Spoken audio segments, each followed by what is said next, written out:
Judge Alex is back with the case of Nikki Norman, who's suing her former roommate Amani Hanks for $5,000 because she claims she killed her dog Zoe. Amani is countersuing Nikki for $4,624 for unpaid rent, damaged property, and defamation of character. Tell me what happened. Okay, this is what happened. From the beginning, when I said I was already up and I woke her up, I was ready to go. We were both ready to go out that morning. When we were on our way out the door, Chris was like, the doggy went outside. I looked at him like, the doggy didn't go outside. I didn't see the doggy, but I didn't think to look for the dog because my son, you know, he's 3 years old. I opened the door in the courtyard. I see the dog lying dead. I freak out because I think there's no dogs that are supposed to be on the premises of my building.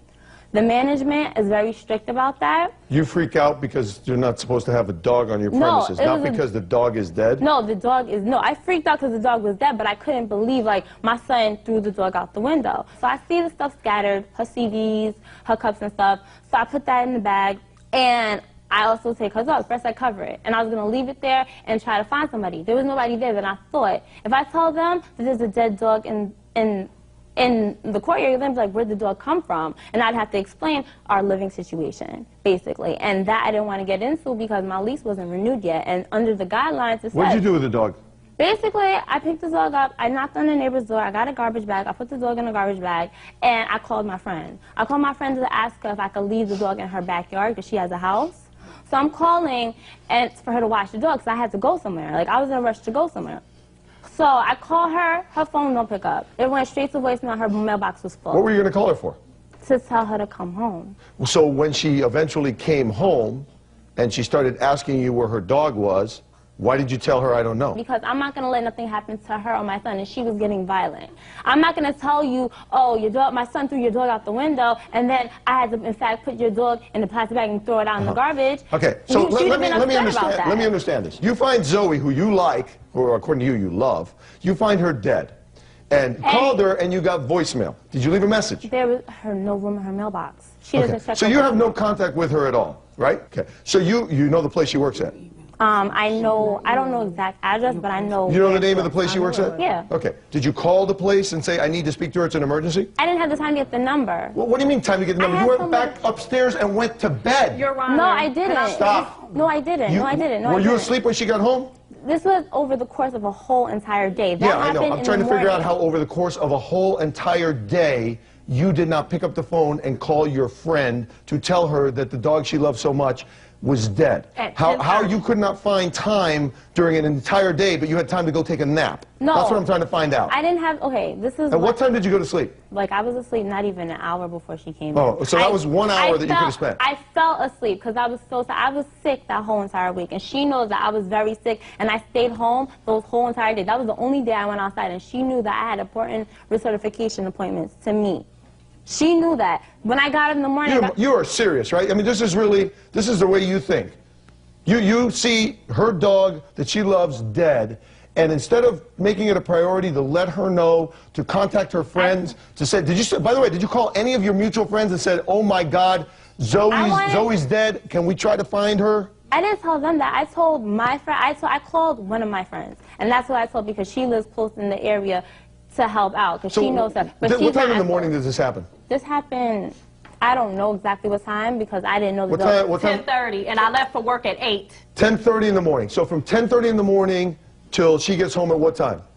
6. What did you do? She didn't come in at 6. What did you do from 10:30 to 6 or 6:30 or whatever? Basically, after the dog incident happened, I had to go into my appointment. So I called my friend and I called her. I was like, can you watch this dog because I can't... Watch this dog? Watch it. It was in a bag. So you just had the dog in a bag? You handed the dog in a bag to a friend of yours? No, I couldn't. She wasn't home. So what'd you do with it? I put it in the garbage. I have no remains for her. We can bury Zoe. We can even bury her. And not to mention, Your Honor, this girl calls me and texts me for nonsense all day long. And you didn't do that day. No, I don't. And then not to mention, if you would show that clip again, that shaft that air conditioning shaft, that shaft is right below her window. If her son had threw that dog out that window, she would have hit that shaft. Then not to mention the stuff the stuff that she's claiming that was thrown out the window. If you look at that clip, none of that stuff ain't even on the ground. But none of that stuff ain't even there. None of that stuff was there. Stop. Wait, so how did the stuff get there? Stop. You planned it. How did I plan it if you didn't see me on camera? The whole Because none of the stuff is on the ground then. Miss Norman. Okay, ladies. Okay. Miss Norman, have a seat. Sit down. Sit down. Coming up, Judge Alex calls her out on her defense. Why didn't you text her? Call me right away. Because my text wasn't working. What, are you kidding me? What do you mean? You are the biggest liar I've ever seen in my life. Why didn't you text her? Call me right away. Because my text wasn't working. Your text wasn't working. No, my phone was not working. What are you kidding me? What do you mean? You are the biggest liar I've ever seen in my life. You have absolutely no credibility whatsoever. At first, I was going along with your story here about, oh, I've got a 3-year-old son who throws things out the window. But then I'm starting to figure out, wait a minute, there are bars on this window. Boy, that's a pretty good aim to hit the bars. Shut up. Don't interrupt me again, okay? And then you go down there, and you're the one picking up the body on videotape. Yeah. And then you just dispose of the body in a garbage can, right? In a garbage can, throwing away the thing she loves, which you can evidently see here. And then there's no text because your phone isn't working. You apparently can text her for everything else, but you can't text her for that. And you stand here all cavalier and smirking. I'm not, no, it's not. Tell me exactly, what exactly is your counterclaim for? Because you have a claim for $4,600. I'm dying to figure out what the heck it's for. Okay, as far as she was living in my apartment, did not pay no bill, nothing. She had her stuff. She did not live. Skip the rent. What else? She did not live sanitarily. Defamation of character, because she told people that I killed the dog, when in fact my son actually threw the dog out the window, and he stated to various people. He told her best friend. He didn't tell me anything. Because he was afraid of you. Let me tell you something, Ms. Norman, be quiet. I don't know if your son killed this dog or if you threw the dog out the window. So I don't know which one happened. What I do know is that you're an animal to throw away this pet that she loves so dearly, you know she loves dearly, and pretend like you don't know to save the confrontation, okay? So this is where we're at now.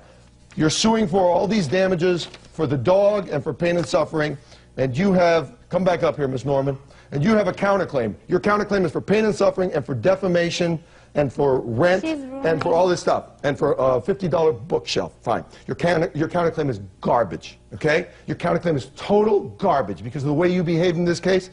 I can't say that I can award you for the dog because I don't know for a fact that she threw the dog out. However, for pain and suffering, you're asking for $3,800 since she acted like such a jerk. You're going to get $5,000 for pain and suffering.